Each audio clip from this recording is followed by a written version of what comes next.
మరి గతంలో మీరు ఒక ఇంటర్వ్యూలో కూడా చెప్పారు, ఎన్డీఏ కూటమికి 150 పైగా స్థానాలు వస్తాయని చెప్పారు. అలాగే మీరు చెప్పినట్టుగా 164 వచ్చాయి. అలాగే ఎవరు ఊహించిన విధంగా కూడా 21కి 21 మీ జనసేన పార్టీ గెలవడం జరిగింది. దానిపై మీ అభిప్రాయం ఏంటి? ఇప్పుడు క్యాస్ట్ ఫీలింగ్ అనేది పక్కా ఉంటుందండి. కాపు అయినా, కమ్మైనా, రెడ్డి అయినా, బిజినెస్ అయినా. ఇది మన రాష్ట్రంలో ఎస్సీ సోదరులు కూడా ఉన్నారు. రాష్ట్రంలో బలమైన క్యాస్ట్లు ఇవి. ఒక వ్యక్తిని మాటకి విమర్శిస్తే, ఒక సీఎం అయ్యి ఉండి వ్యక్తి విమర్శిస్తే ఆ క్యాస్ట్ ఓటింగ్ అనేది కొంత డ్రాప్ అవుతుంది. అంతలోకి టీచర్స్, ఒక్కొక్క టీచరు వాళ్ళ ఫ్యామిలీలో 10 ఓట్లు మార్చారు. ఒక కానిస్టేబుల్ వాళ్ళ ఫ్యామిలీలో 10 ఓట్లు మార్చారు. అలాగే కాపులు అందరూ ఒకవైపు, నాయకులు ఒకవైపు అయిపోయారు. మొత్తం ఓటర్స్ అందరూ పవన్ కళ్యాణ్ ఏం చెప్తే ఆ గుర్తుగా ఓట్లు వేశారు. ఇది పక్క. అలాగే రెడ్డిస్ కూడా వాళ్ళ చిన్న మర్డర్ కేసు విషయంలోనామని, వాళ్ళ అమ్మని పార్టీ పరంగా సస్పెండ్ చేయడం విషయంలోనామని, అలాగే వాళ్ళ చెల్లిని ఒక రోడ్డు మీద వదిలేసి ఒక ఎంతోమందితో ఒక వేస్ట్గా మాట్లాడి, ఒక బూత్ మాటలు చెల్లికే, సొంత చెల్లికే బూత్ మాటలు మాట్లాడించినా అతను ఖండించలేదంటే అలాంటి వ్యక్తి రెడ్డిల్లో కూడా కరెక్ట్ కాదని చెప్పి ఈరోజు పులివిందలు రాళ్ళతో కొట్టుకున్నంత బతుకు తెచ్చుకున్నాడు అనమాట అతను. మరి ఏంటి 21కి 21? 21కి 21 కాదు, 100%. ఆ రోజు 21 తీసుకున్నప్పుడు చాలామంది ఇంత తక్కువ అన్నప్పుడు నేను సోషల్ మీడియాలో దాన్ని చెప్పడం జరిగింది. 100% మా వాడు చెప్పింది, మా నాయకుడు చెప్పింది ఏంటంటే 100% మనకు ఉండాలి. ఎన్ని సీట్లు తీసుకున్నమే కాదు, మనం ఎంత బలంగా ఉన్నామని కావాలనుకుంటే, నేను ఇప్పుడు ఈరోజు అనుకుంటాను నిజంగా 100 సీట్లు తీసుకుని 100 వచ్చేసినామనేసి. అయితే ఆ జనాలు కూడా అలాగా ఉన్నారు. అయితే అతను ఆలోచించడం కూడా కరెక్టే.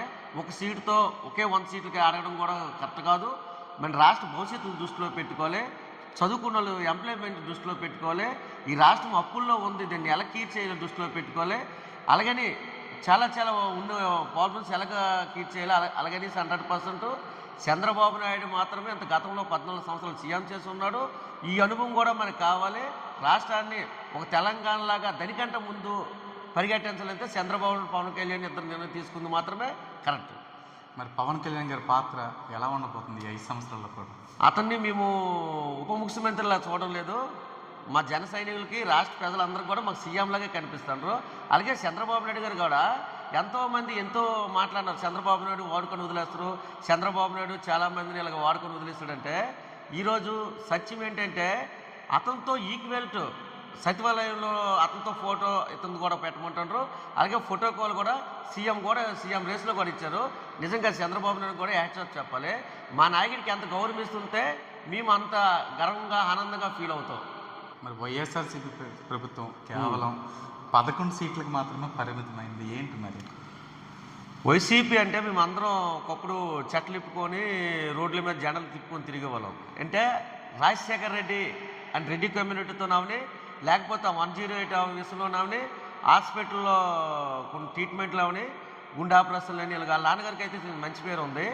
అయితే ఆ నాన్నగారి పేరు మొత్తం జీరో చేసి చిత్తి చేసి మా కమ్యూనిటీ కూడా, రెడ్డి కమ్యూనిటీ మొత్తం ఆల్మోస్ట్ ఆంధ్రప్రదేశ్లో రెడ్డిలు ఒకళ్ళు ఇద్దరు గెలిచారు. మిగతా వాళ్ళందరూ ప్రజలు ఓడిస్తారు, రెడ్డిలు కూడా ఓడించారు.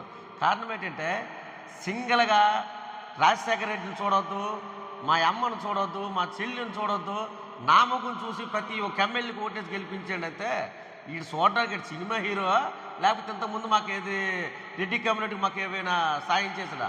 వాళ్ళ నాన్నగారు చూసి మానవత్వంతో అతనికి ఒకసారి ఓట్లేసి గెలిపించాం. అది వినియోగించుకోలే.